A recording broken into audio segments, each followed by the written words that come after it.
In Canada, there was a period of time when you had a constitutionally guaranteed right to do illicit drugs in a playground. In 2023, the province of BC had just decriminalized illicit drugs. And when that immediately yielded a bunch of open-air drug use, they sought to dial it back just a bit. You could still legally shoot heroin and smoke meth almost everywhere, but not in playgrounds or splash parks. A group called the Harm Reduction Nurses Association challenged the law in court as unconstitutional, and a judge agreed with them. The judge reasoned it this way. If you told a drug addict that they weren't allowed to shoot heroin in a playground, that addict might instead do their drugs somewhere more private, like an alleyway or a bathroom stall. And if they happened to overdose, nobody would be able to see them and call an ambulance. Thus, the judge ruled, the policy put lives at risk and violated BC drug addicts' constitutional right to life, liberty, and security of the person. The law was slapped with a 3-month injunction, and the playground drug use continued. And you know something? This happens all the time. Some judge finds a new constitutional right that just seems baffling to your average normal person, and we all have to live with it. In 2025, an Ontario court ruled that Canadians had a constitutional right to bike lanes. The provincial government had been looking to remove some bike lanes in Toronto when a judge blocked them on the grounds that it would endanger cyclists and thus violate the cyclist's constitutional right to life, liberty, and security of the person. That same year, another Ontario court ordered the province's health insurance plan to pay for an experimental surgery that gave the patient an artificial vagina while maintaining their penis. Why? The patient only felt like their true self in a body equipped with both a penis and vagina, and denying them that was a violation of their constitutional right to life, liberty, and security of the person. It is the contention of this podcast episode that all of this madness, and a whole bunch of other madness I haven't even mentioned yet, can all be traced back to a single moment in Canadian history. It's this one. The moment the Queen puts her signature on this document, it becomes law. It will be witnessed later. That's Queen Elizabeth II in 1982 personally signing the Royal Proclamation of the 1982 Constitution Act. The Constitution is now home. A fanfare in the background, as you can hear. Ever since that moment, we've all been subject to the Constitution's embedded Charter of Rights and Freedoms. We apparently love it so much that there's an excerpt of it printed on the 2018 redesign of the Canadian $10 bill, and it receives almost daily praise in the House of Commons from members of every party. Here's Conservative MP Brad Redekop in June 2025. Freedom of religion and belief are fundamental rights in Canada, protected by the Charter of Rights and Freedoms. Here's another Conservative, Larry Brock, just a few months later in October. I absolutely believe in democracy. I absolutely believe in the Canadian Charter of Rights and Freedoms. According to the Department of Justice's official website, the Charter is, quote, one of our country's greatest accomplishments. In a 2019 poll, Canadians ranked it number 4 in the list of things that made them proudest to be Canadian, behind only universal healthcare, the Canadian passport, and the Canadian flag. So what if I told you that the Charter kind of sucks? It has likely made the country worse in almost every way, and there were plenty of people back in the early 1980s who predicted exactly all the terrible problems it would cause, only for nobody to listen to them.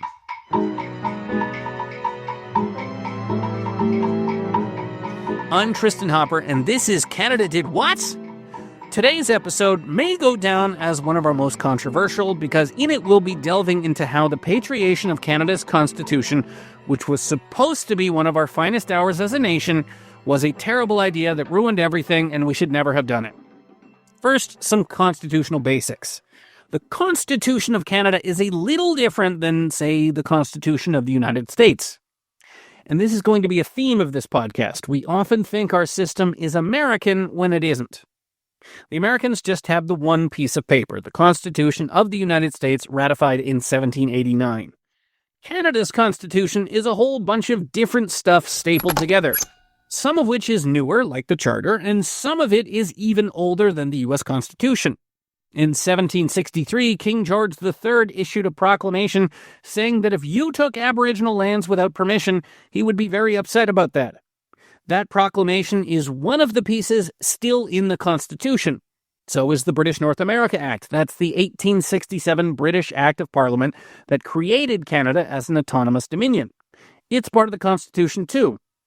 Also in the Constitution is the Statute of Westminster. That's the 1931 document which established that Canada is a completely independent country on equal footing with the United Kingdom. Before then, the British could still kind of tell us what to do. So when people refer to the Charter of Rights and Freedoms, they're not referring to a foundational document in the same way that an American would refer to, say, the First Amendment. They're referring to 2,600 words of text pasted into a ring binder full of documents that, bundled together, form the Constitution of Canada. The Charter is the part of the Constitution you hear cited most often because it's the one with the most flowery language. The rest of the Constitution is all boring procedural guidelines about ferry subsidies and railway land cessions, but the Charter is the one filled with declarations like, every individual is equal before and under the law and has the right to the equal protection and equal benefit of the law.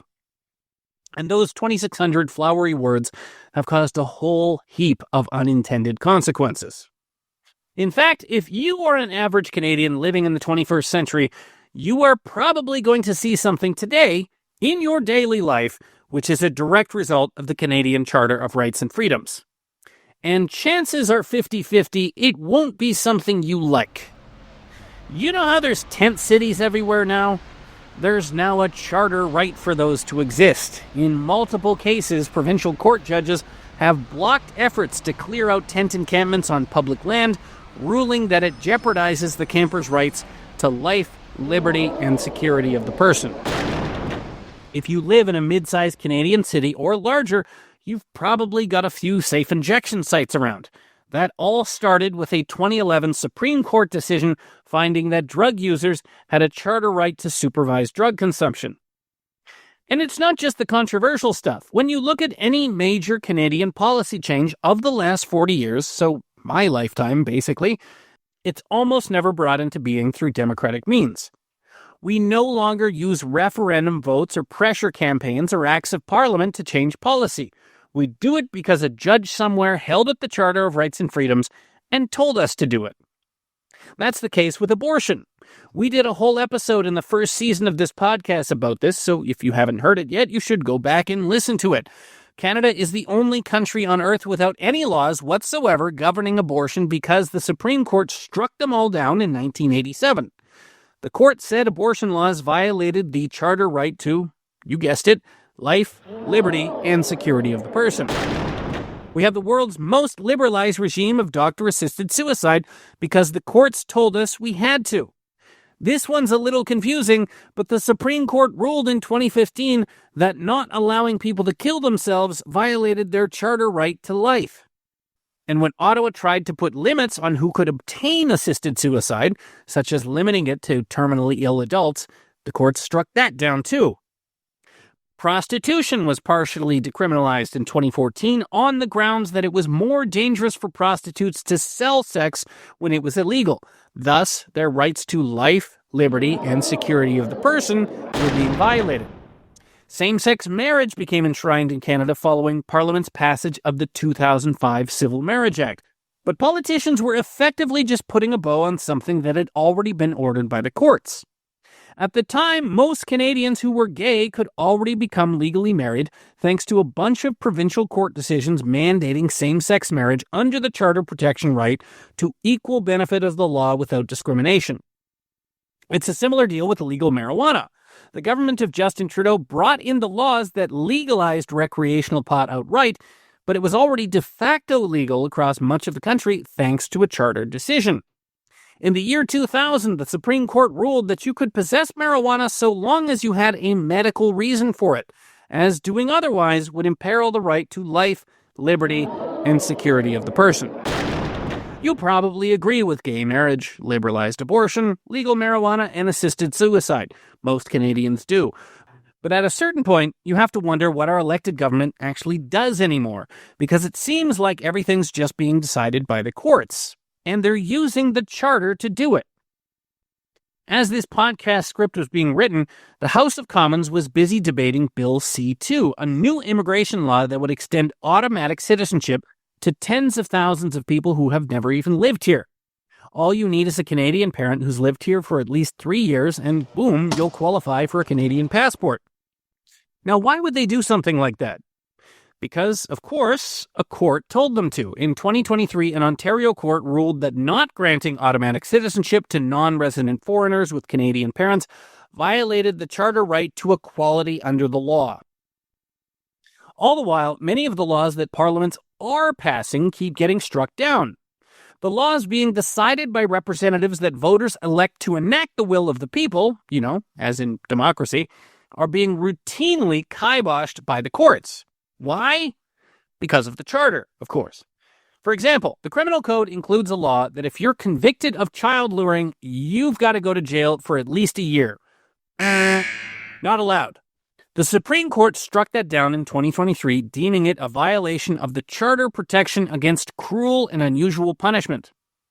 More recently, they did the same for the minimum sentence of 1 year for child pornography that pretty much every politician across Canada believes should be the law, from NDP Premier Wab Kinew in Manitoba to Liberals in Ottawa to Conservative premiers like Doug Ford in Ontario and Danielle Smith in Alberta.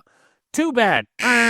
Not allowed. In late 2025, the Supreme Court decided that it was a charter violation too. Another example. After being convicted for randomly shooting at a house, a guy in Alberta was given the requisite minimum sentence of 4 years in jail for reckless discharge of a firearm.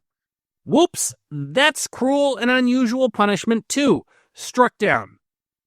We're not even allowed to give life in prison to mass murderers anymore. In 2011, an act of parliament decreed that henceforth, if you killed multiple people, your sentence would be based on how many lives you'd taken. Previously, the rule was that no matter how many people you killed, the maximum sentence you could receive was 25 years in prison before you could apply for parole. Victims' rights advocates had been lobbying for this change for decades, and both Liberal and Conservative governments had taken up the cause. Often dubbed the Life Means Life movement, it was full of people who had lost family members in mass killings, including former NHL goalie Don Edwards, who saw both of his parents brutally murdered and his sister raped and nearly murdered by a man who was then let out on parole after serving 27 years. Edwards and others had devoted themselves to a years-long project of ensuring that the families of future mass murder victims would at least have the comfort of knowing the killer would die in jail. Too bad. Within 10 years after Parliament passed the law, the Supreme Court struck it down. It was, you guessed it, cruel and unusual punishment.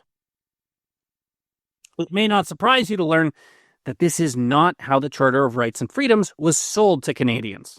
If the pitch had been, hey everybody, let's turn the Supreme Court into an unaccountable super parliament that invents wild new rights every few months, we probably wouldn't have done it. Pierre Trudeau, a frequent character on this podcast, was the prime minister who ushered in the charter in 1982. He had been pushing for a Canadian constitution with its own Charter of Rights since he first became prime minister in 1968. But he really leaned into the effort after 1980 when Quebec held an unsuccessful referendum to secede from Canada. Canada had dodged the Quebec separation bullet, and Trudeau became convinced that if the country was to survive, it needed a constitution independent from Britain's, which would include a Charter of Rights. He said this pretty openly to opponents of the plan: support this constitution and charter, or Canada deserves to die. Here's a quote from his memoirs. If there was not the will in the country to be constitutionally independent 115 years after Canada stopped being a colony, that would have meant there was no national will at all, and therefore no country worthy of the name. Media reports at the time frequently made clear that this was all very much a Trudeau passion project. The charter was Trudeau's dream, Trudeau's baby, Trudeau's legacy project. And now let's bring in our guest, Jeffrey Sigalet. He's a professor at the University of British Columbia, specializing in charter politics. And he's the kind of charter scholar you call if you're doing a podcast about how the charter kind of sucks. Trudeau has been proposing the charter since 1960. So he wrote a paper in 1960 as a member of the Pearson government, and saying that we need this white paper calling for a Canadian charter. And in that initial plan, there's nothing about notwithstanding clauses. There's nothing about limitations clauses. It's his vision of he has this kind of Americanizing vision that we'll have this national Bill of Rights.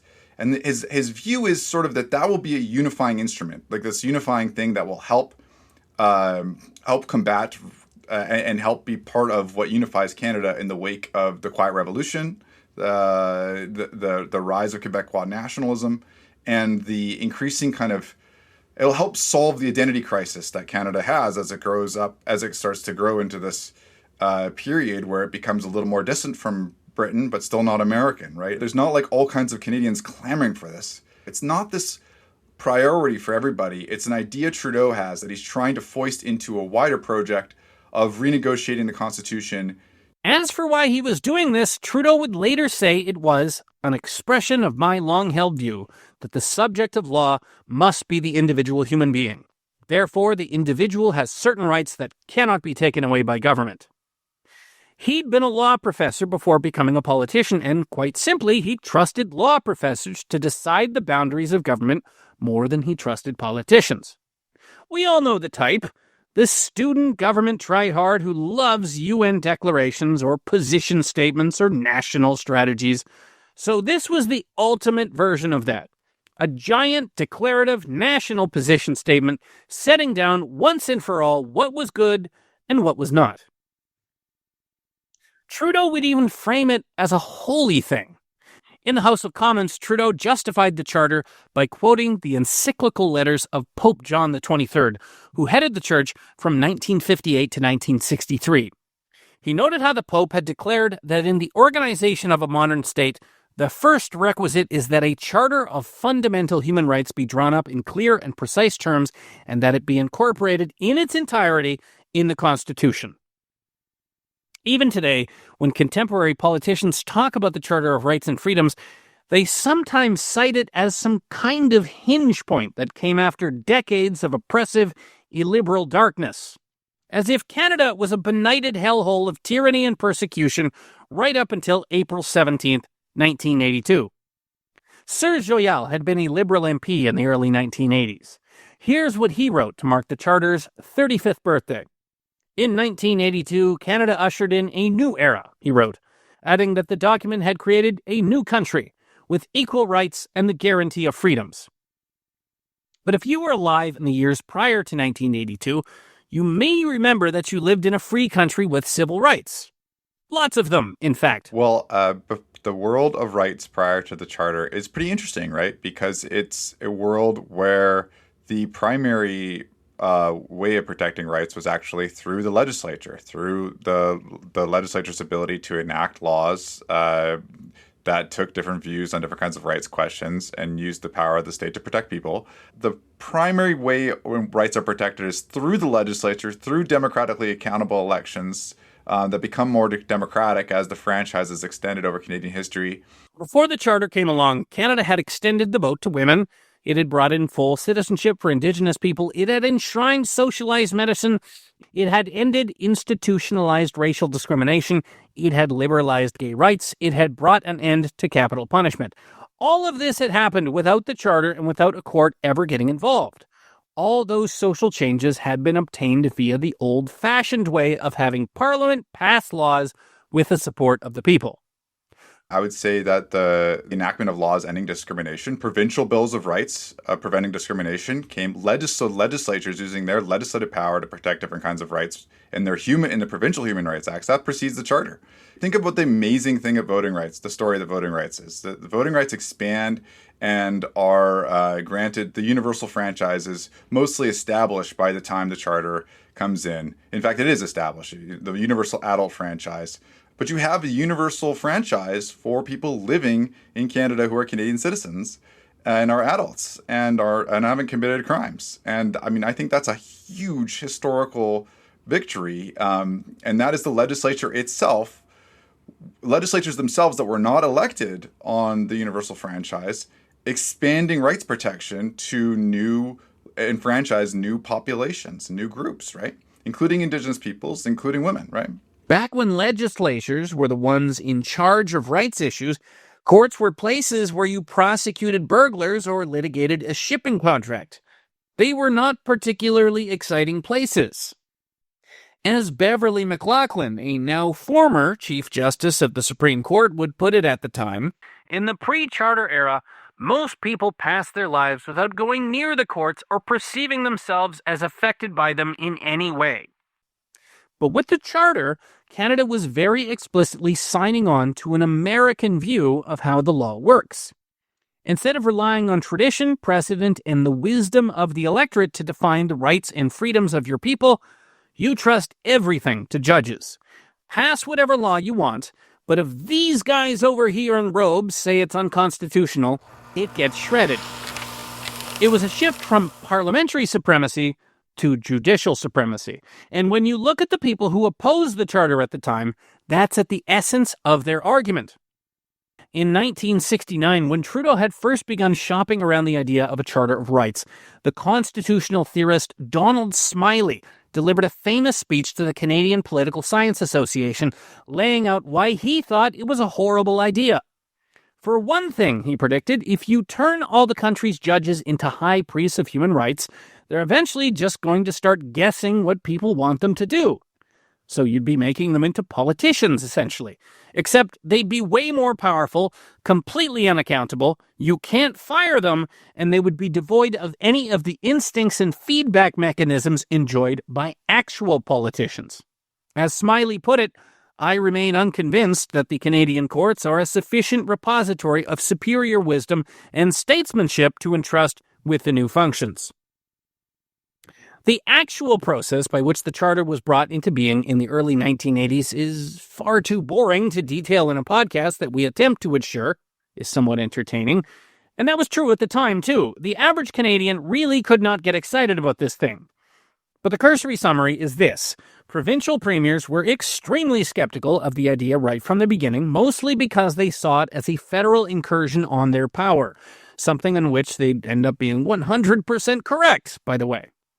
That's particularly true in Quebec. Separatist Premier René Lévesque had just lost the 1980 secession referendum, so it's safe to say he's not a fan of the Canadian federal government. And now the Prime Minister comes knocking with a proposal to place the entire workings of the Quebec government under the veto of federal judges. If Quebec, say, wants to impose some strict language laws, and they love those, a judge could just smack it down as a violation of Trudeau's charter. The other provinces weren't huge fans of Quebec at this point, but on this point they did agree. Whatever form a repatriated constitution took, and that's what Trudeau kept calling it, even though nobody knew what repatriated meant, it was almost certainly going to enshrine more power with Ottawa at the expense of the provinces. When the negotiations start, Ontario and New Brunswick are both in favor of the Trudeau plan, and basically the rest of the provinces aren't. And in particular, Sterling Lyon is wildly against the whole idea, the Premier of Manitoba then. Peter Lougheed is skeptical, Alan Blakeney is skeptical, and Bennett is Bill Bennett in British Columbia is skeptical. The other premiers are not as interested in this idea, in this project. And one of the reasons they're skeptical is that they know a Charter of Rights means that federally appointed courts might get to strike down their laws under this new Bill of Rights that they're negotiating. That can be very abstract. Trudeau's initial response to all this skepticism was, up yours. He appears on television in October 1980 and tells the Canadian people that he's just going to impose this charter on his own without provincial consent. What followed was a wave of lawsuits and counter-lawsuits. The Manitoba Court of Appeal says Trudeau can act unilaterally. The Newfoundland Court of Appeal says he can't. The Quebec Court of Appeal says he can. The Supreme Court says he can, but that he's sort of being a jerk by doing it. He was violating convention, as they said. Also, some Native leaders went to England to tell Margaret Thatcher and the Queen to kill the whole thing. Eventually, once all the lawsuit dust had settled, the premiers start meeting with Trudeau again, and most of the wrangling then shifts to what should be in the document, which rights get guaranteed, which groups get special protections. But every once in a while, you also had voices that, like Smiley, hinted that this whole thing might still be kind of unworkable and dumb. At the height of the charter debate, the historian G.P. Brown argued that it was one thing for American judges to serve as all-powerful constitutional arbiters, but quite another to expect it from Canadian judges. U.S. Supreme Court judges were household names who each needed to run a very public political gauntlet of Senate confirmation hearings to take their seat. And at the lower court level, many American judges were elected by voters. But Canada was going to put its entire political system in the hands of some unknown jurists unilaterally appointed by the prime ministers who couldn't be fired and who had zero experience whatsoever in what Brown called the alien practice of deciding whether a law violated fundamental freedoms or whatever.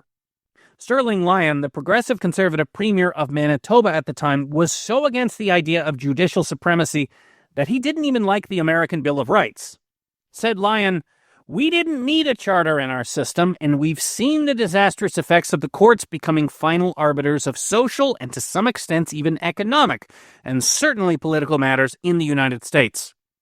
Next door in Saskatchewan, you had an NDP premier, Alan Blakeney, and he hated the charter because he was an old-timey socialist who distrusted the elite. And there's few things more elite than a judge. And so the generation of premiers negotiating with Trudeau come from different political backgrounds, but it's interesting because there's conservatives who have their own reasons for being skeptical about the courts getting involved in this, and there's socialists, democratic socialists like Alan Blakeney, who are skeptical from this left tradition. Here's Blakeney in an interview given after his retirement. "I think I can say that you become a part of the elite of the legal profession by being a handmaiden of the business establishment," he said, adding, "So judges are members of the legal elite and therefore handmaidens of the business establishment who are then appointed by the same politicians we are supposed to be suspicious of." You're just skeptical about courts and lawyers as this avenue of progressive change because you know that lawyers tend to be upper bourgeois, middle class, upper middle class, maybe upper class folks who are in bed with capital and have stock portfolios, and they're not your friends necessarily, right? And also, you know that special interests in big business can use courts to pick off and get victories against the more popular, in some cases, demands of labor, right? And so you are not a fan of judicial power as being reliably in favor of progressive interests. Blakeney does a good job of summarizing this point of view in his writings, where he says, look, there's rights outside of the charter, and I don't trust courts to interpret the rights in the charter in ways that are respectful of and balanced with the rights that progressives care about outside of the charter, right? Now, what did your average Canadian think about all this? Despite all the praises now being sung to the charter, the Canadians of the early 1980s didn't really care that much about this legislation that was about to convulse Canadian society like a hurricane ripping through a trailer park. Polls had always showed that Canadians backed the idea of a rights charter in principle, but that's about as far as they'd considered it. And that was before this whole project of Trudeau's had become an unending ordeal that utterly dominated federal politics to the exclusion of everything else. Tellingly, at the precise moment that the charter was being signed into law by the Queen, a moment generally acknowledged as the high watermark of Trudeau's political career, his approval rating plummeted to an all-time low of 28%. That approval rating probably would have looked a lot different among Canada's various activist lawyers who began drafting up charter challenges almost as soon as the Queen's signature was dry. And they haven't stopped since. Here's how one Canadian press story greeted Canada's new charter. "History was made Wednesday. So was a potential bonanza for lawyers."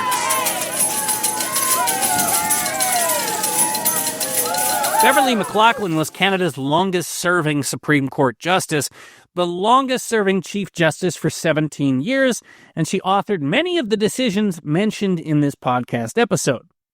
In a 1990 speech, McLachlin said rather openly that Canada better get used to judicial activism, because there was going to be a whole lot more of it.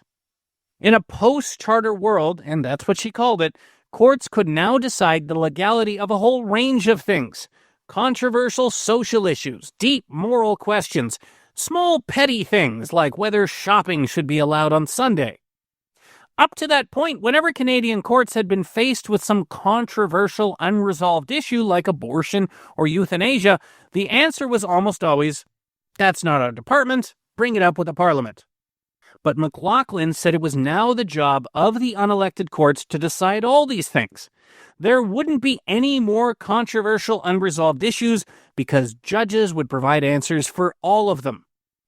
The courts have no choice but to grapple with a whole range of hitherto unlitigable issues, many of them involving social and moral questions of profound importance and difficulty, she said. And she also said this might change from year to year. There were no more foundational legal principles in Canada. The Charter, she said, defies the possibility of absolute and permanent interpretational certainty. McLaughlin very much set the tone for her colleagues. The reality is, too, that there's a change in legal culture, that the law schools respond to the fact that the courts have this new, bigger policy-making role under the Charter. And the law schools start to hire people who are writing, and hiring from American law schools have a longer tradition of this, of writing pieces advocating for social change using the Charter in various kinds, right? So they use it to kind of engineer some of their social policy goals. And it's not a coincidence that some of the people who become appointed to the court have been in legal academy or been trained by people in legal academy saying use the Charter as this mechanism for social change in such and such a radical way. In 2012, Justice Jean-Louis Baudouin said he saw his job not so much as interpreting the law, but in finding solutions to extremely complex matters, because our society is constantly evolving. Or you can look at a very telling section of a 2015 Supreme Court decision that gave Canadians a constitutional right to strike. This question had actually come up before the Supreme Court before, in 1987, and they'd concluded, no, there's no charter right to strike. But then, 18 years later, the court changes its mind and decides, actually, if you look really closely at the charter right to freedom of association, it also covers strikes.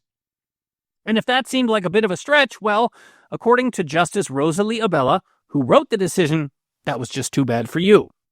The time had come, she wrote, to give constitutional benediction to the notion. She had decided it, and so it became law. And not just regular law, constitutional law that could not be repealed by any government. It is a mistake to think of judicial power as just being not linked from other political forces at all. This sort of sui generis, out of nowhere, the courts have gone crazy and they're just doing all this stuff, right? The courts are reacting and they're always making decisions in relationship to the inaction or action of other political actors. And so that's something to really keep your mind on in terms of keep in mind as we think about the big picture of how judicial power has changed in Canada.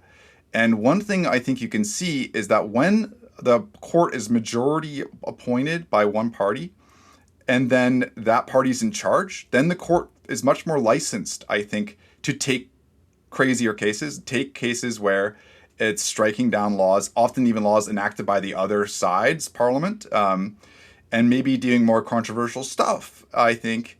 And that is partly that there's this licensing effect, or at least a non-curbing effect, where they don't have to fear that parliament getting mad at them or taking them down, because that parliament will be, and the prime minister may be perfectly happy to have the court doing his dirty work on some of these files that he doesn't want to take. So would pro-choice forces have rather had to enact and debate laws further liberalizing Canadian abortion law during the time that Morgentaler was decided? They wouldn't, right? They wouldn't want to face that headache, because both parties featured pro-life and pro-choice wings, and they were very cross-pressured, right? Like there was lots of internal fighting about these things. So it was a nightmare for either party to bring forward legislation, more restrictive or less restrictive legislation about that stuff, because there were so many people disagreeing in it. So, to recap, in the early 1980s, Canada had a wrenching national debate about how it was going to distill the essence of this country into a single document. One eternal charter to rule them all. Politicians spent weeks debating minutiae like whether to include a reference to God, whether to include a provision stating that rights applied equally to men and women, and whether it was necessary to include specific protections for groups ranging from handicapped people to Acadians to Treaty First Nations. And then, after all this robust, healthy, and democratic political debate, they handed it all over to unelected, unaccountable judges who declared it to be merely a vague set of instructions that ultimately gave them the power to decide whatever they wanted at any time, so long as they could convince themselves it was for the greater good. Going back to that speech that the Supreme Court's Beverly McLaughlin gave in 1990, in it, she actually acknowledged that judges probably weren't the best people to be arbiters of what is moral or just. Judges, particularly those in the 1990s, were people raised on the arid objectivity of contracts and bills of lading, and accustomed to looking to precedent for their answers. So McLaughlin advised her fellow judges that when faced with a controversial moral quandary, they should just do whatever they assume everyone else would want them to do. This is a direct quote. "The best solution, it seems to me, lies in seeking the dominant views being expressed in society at large on the question in issue." So, read the newspaper, watch TV, find out, quote, what has been written and said on the point in question. This is how you get judges like Abella declaring it's time to make the right to strike a charter right, or a Supreme Court changing its mind and saying assisted suicide was a right in 2015 after ruling in 1993 that it was not a right. What McLaughlin failed to acknowledge in her speech is that we already had a way to figure out the dominant views of the populace. A giant room in Ottawa filled with more than 300 people selected from across the country in general elections employing universal suffrage. Judges are drawn from a narrow demographic pool of people from a single career path with relatively similar life experiences. So even the most brilliant and well-meaning judge is never going to have their finger on the pulse of public opinion, quite like a parliament. Actually, it's often the exact opposite. Here's an example from that decision I mentioned where the Supreme Court decided that it was cruel and unusual punishment to put mass murderers in jail for life. The decision concerned Alexandre Bissonnette, a white supremacist who opened fire during evening prayers at a Quebec City mosque, murdering 6 people. He'd originally been sentenced to 150 years in jail, but as mentioned, the court bumped this down to 25 years. It's probably one of the most controversial Supreme Court decisions of the last decade, and incredibly, the court writes that they had to do it in order to maintain Canadians' faith in their justice system.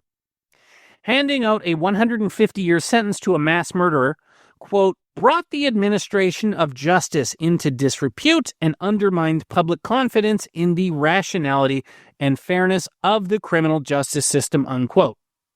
On that point, they were correct. The Canadian public did indeed think a jail sentence for Bissonnette undermined the fairness of the justice system. According to a poll conducted around that time, a majority of Canadians actually supported executing murderers.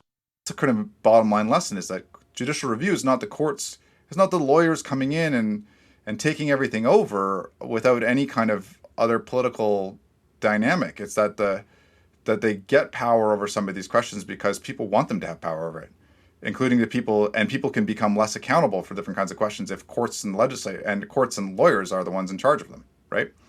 But that ultimately empowers the legal class. It empowers, they talk about minorities all the time, but what's interesting to me, I always like to point this out to lawyers when I give talks at law schools, is that the charter ultimately is empowering a minority, and it's empowering a minority that's a guild across the country, and it's a fairly elite guild, and the guild is lawyers. Lawyers' views about all kinds of public policy questions are privileged now because they get to be the ones debating and interpreting these relatively open-ended provisions. In U.S. discourse, you often hear reference to what the framers of their own constitution would think about the state of their handiwork in the 21st century. Things like, sure, George Washington supported Second Amendment gun rights in the age of the musket, but what about an AR-15? Well, the neat thing about Canada's Charter of Rights and Freedoms is that several of its framers lived long enough to state that all their worst fears about the document had been confirmed. Sterling Lyon died in 2010. At that time, the most outrageous charter decision was one that had mandated that voting rights be extended to criminals serving time in prison. Said Lyon a few years before his death, "If anyone had said to us in 1981 that the charter would be used to win voting rights for prison inmates, we would never have believed it." In 2001, former Alberta Premier Peter Lougheed gave an interview in which he reiterated that his chief concern with the charter had been that it would enable courts to take the place of elected parliamentarians. The aging Lougheed then added, "My God, that's what's happened." If you showed them some of the decisions made under the charter, it would have made the charter very politically controversial with the electorate and even with some of the advocates, right? Like Trudeau and Chrétien might have been like, okay, well, we don't want that, and we don't want that, and that partly for political reasons, maybe that now the cat was out, that everyone's can see in the future and see what would happen if we did do this and that. And here's Blakeney, the socialist from Saskatchewan in 2005. "Right now, the conventional wisdom is that our splendid parliamentary system, with a wise electorate, somehow elects only fools and knaves. Fools and knaves who appoint judges who are wise. Somehow the judges are invested with superhuman wisdom. But these things come in waves. The day will come when the public will want more decision-making power back." We may be getting there soon, because there's a very special section of the Charter of Rights and Freedoms that I haven't mentioned until now. An escape valve, an ejection seat, a big red button to say, "Please stop the judicial supremacy, I want to get off." And it's becoming more and more popular, so much so that the federal government is trying to stop people from using it. I refer, of course, to the Notwithstanding Clause, Section 33 of the Charter of Rights and Freedoms. The whole thing is a bit wordy, but it states that any government can just refuse to observe the Charter of Rights and Freedoms if they want to. Not all of it, but the main stuff: freedom of association, security of the person, freedom of religion. If a court finds that your law violates a charter right, you just invoke the Notwithstanding Clause and pass it again. And increasingly, provinces are just invoking it to begin with to head off the court challenge process altogether. Quebec has done it more than a dozen times, including a particularly passive-aggressive bill passed just after the Charter's introduction, which declared that every bill they passed would be invoking the Notwithstanding Clause for everything. They're not quite so extreme anymore, but Quebec did famously use it for their secularism law banning some public servants from wearing religious attire. Alberta did it in 2025 to end a teacher strike. Saskatchewan used it in 2023 for laws restricting gender transitioning in minors. And it is primarily thanks to the effort of the guys I just mentioned, Lougheed and Lyon, with an assist from Saskatchewan Premier Alan Blakeney. They didn't like Trudeau, and they didn't like the Charter, but at a November 1981 Premier's Conference in Ottawa, they did manage to slip in a parliamentary override. Everyone at that conference, by the way, was dressed hilariously. It's important to state that the designers of the Charter of Rights and Freedoms were often dressed ridiculously. Wide ties, polka dots, pinstripes, polyester. So there's different stories about its exact origin, but there are notwithstanding clauses in the provincial bills of rights. And so Alberta Provincial Bill of Rights has a notwithstanding clause in it. And when Lougheed was negotiating about the charter, apparently it came up even in one of the earlier first ministers' meetings, where the premiers are meeting with Trudeau to negotiate this stuff. The idea of a notwithstanding clause is a potential way to make the charter more palatable to the provinces was floated, and Trudeau's not favorable to that. He didn't like that. He didn't want a notwithstanding clause, and Lougheed claims to be the first one to bring it up. Blakeney also claims to be the first one to bring it up, I think, and Levesque at some point even talks about a notwithstanding clause in the negotiations, and I think I date back Lougheed's the farthest, but the idea of a notwithstanding clause, of the ability of the legislatures to say that notwithstanding what the courts have ruled on this issue, our law is valid, that idea was percolating around in some of the premier's minds as a potential way to make a charter more palatable. Now, this is the one thing about the Charter of Rights and Freedoms that very explicitly is not American. In the USA, they don't have a notwithstanding clause. If you're a governor who decides to just ignore the U.S. Constitution, you'll soon find armed, uniformed national troops marching into your state to force you to listen to it. That's happened quite a few times. We read American news, so we think, oh, the charter must be like that. It must be like our version of this. And our system must function like the American one, because Canadians don't know about their own Westminster tradition, right? And the pre-1982 tradition. There's also this, so it's ironic, right? Because you have these people who are saying it's so American to use the notwithstanding clause. And it's like, there's no notwithstanding clause in the United States. Like, what are you talking about? Like, there's nothing more Canadian than the notwithstanding clause. The notwithstanding clause was the last stand of the parliamentary supremacists. But as has been a theme of this podcast, there's only so much you can do with written laws. Because ultimately, you do need people to interpret and enforce them. It's kind of surreal to go over parliamentary transcripts from 1981 where you have page after page of people arguing about the precise wording of this clause or that subsection. Here in 2025, you almost want to go back in time and tell them, don't waste your breath. It doesn't really matter. Whatever you put in this thing, some judge in 40 years is going to find some way to have it justify a charter right to bike lanes and tent encampments. So, yeah, sure, the notwithstanding clause is an escape valve out of all of this, but you need people to actually use the escape valve.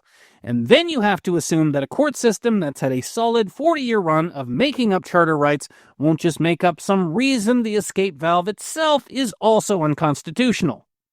Case in point, in 2025, the Liberal government asked the Supreme Court to decide if there should be limits on when the notwithstanding clause should be used. In other words, hello, activist court, should provinces be allowed to say no to your constant activist decisions? And that's perhaps the moral of the Charter saga, that it's so seldom considered the human element. It was the creation of a culture that seemed to believe you could inscribe high-minded principles on a sheet of paper signed by the Queen, and they would just magically filter down into law without being influenced at any point by ego, ignorance, bias, arrogance, corruption, or fear. I think the idea that there's even the idea that the charter is used to the most shocking things would be hearing anything like the case is like there's now a charter right not to remove bike lanes. We'll end with the words of former Saskatchewan Premier Alan Blakeney. Shortly before his death in 2011, he said the curse of the charter is that it seemed to convince Canadians that virtue resides in the judicial process, while venality resides in the political process. This was a guy who actually signed on to the charter, remember, and his one hope in his last years, he said, was that Canadians would rise up to resist a rule by judges and contest the implied proposition that the courts are always standing on the side of the angels.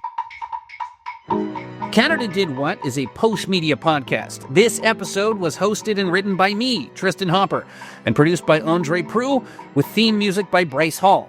Kevin Libben is the executive producer. You can subscribe to Canada Did What on Apple Podcasts, Spotify, Amazon, YouTube, or wherever you get your podcasts. If you pay us enough, I'll even send it to you via cassette tape. If you like this episode and want to hear more of Canada Did What, you can make that happen simply by leaving us a rating or a review and telling everyone you know to listen as well. Be sure to check out the previous season of Canada Did What if you missed it the first time.